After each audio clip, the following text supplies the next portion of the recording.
an artist and an educator, and I teach online courses, and it's mainly about creativity as well as teaching processes and techniques and so forth, all to do with being an artist and informing people to expand their artistic practices.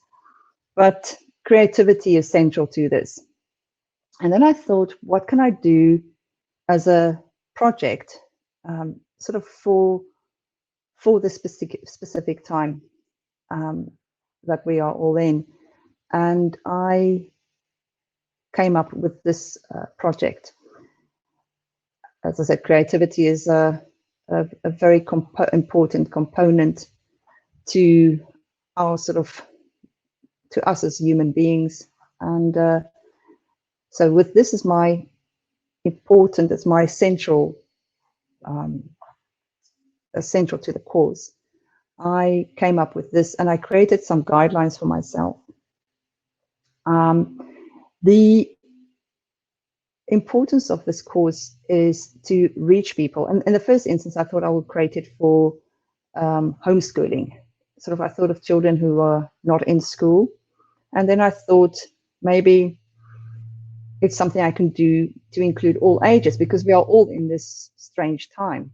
So as long as you have connectivity, I thought, okay, I'll create a course that is suitable for all ages. So something that is suitable for whether you're 5, as long as you know what numbers are, and as long as you can create within that, as long as you can relate to numbers. And that also means that regardless of what language you speak or script you use, people know what numbers are. So the suitability for all ages and abilities. So whether you draw regularly, whether you're an artist, whether you're a complete novice, whether you don't really draw, it was also part of my my target group, so to speak. And then secondly, I thought it is something that has to only have minimal materials. I didn't want to burden it with all kinds of art materials. So basically, if you have a pen and paper, that's already good. The course is called Color Play, but it's actually more about drawing. But color, it's a 5-day course, so color come into it as well, but it's not the priority really.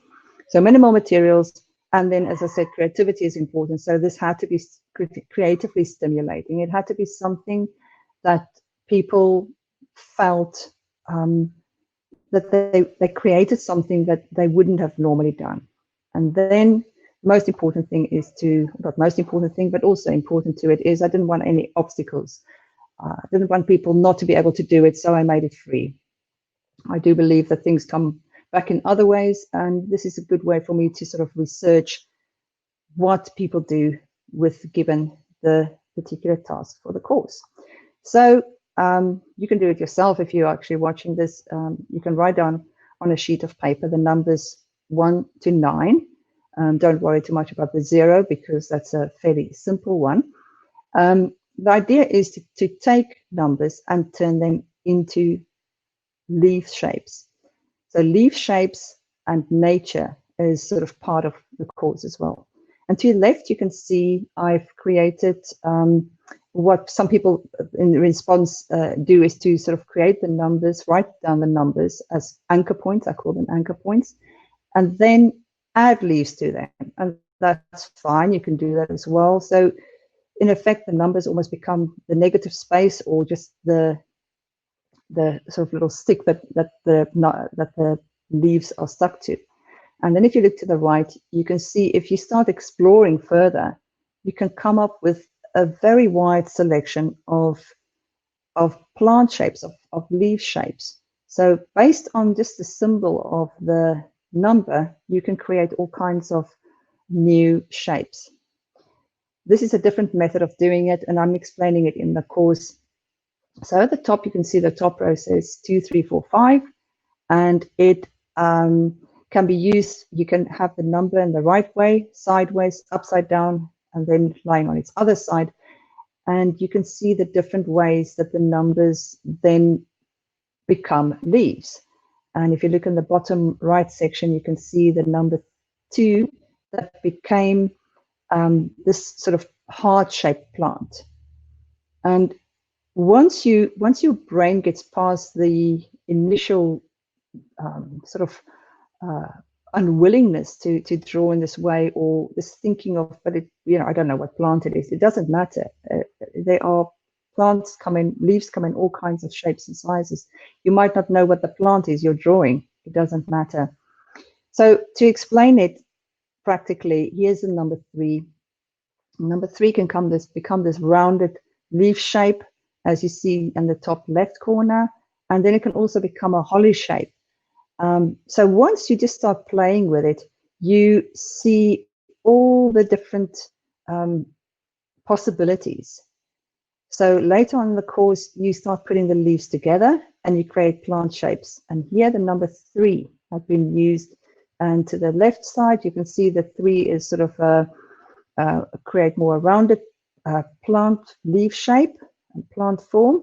And then to the right, you have the heart shape and sort of a slightly a bit more of a dimensional element added there as well. And this is where then color came in. So later on in the course, people painted these drawings of plants that they made. So it was about color as well. It is about color as well. It is about playing with color. And then it's also about using a very, very simple shape. So for instance, this is just one. One became this spiky plant. And allowing yourself to play, to channel your inner 5-year-old, to just engage with these simple shapes, these simple anchor points, and expand upon this and to see where you go. So in the end, I included potato print as well, and other printing, but using, again, simple materials. See, this could be applied to all kinds of designs, from mandalas to plants, symmetrical plant shapes, wreaths. So it's, once people sort of get the basics done with the drawings, creating their own shapes, and sort of having the almost that ownership of the shapes that they've made, then the rest follows quite easy from that. So you're all welcome to join me. Color Play is the name of the course. You can see it on my website. It is a program developed to look at different ways of drawing, engage your imagination. It's about problem solving, curiosity, being intrigued by what you do, and expanding your imagination.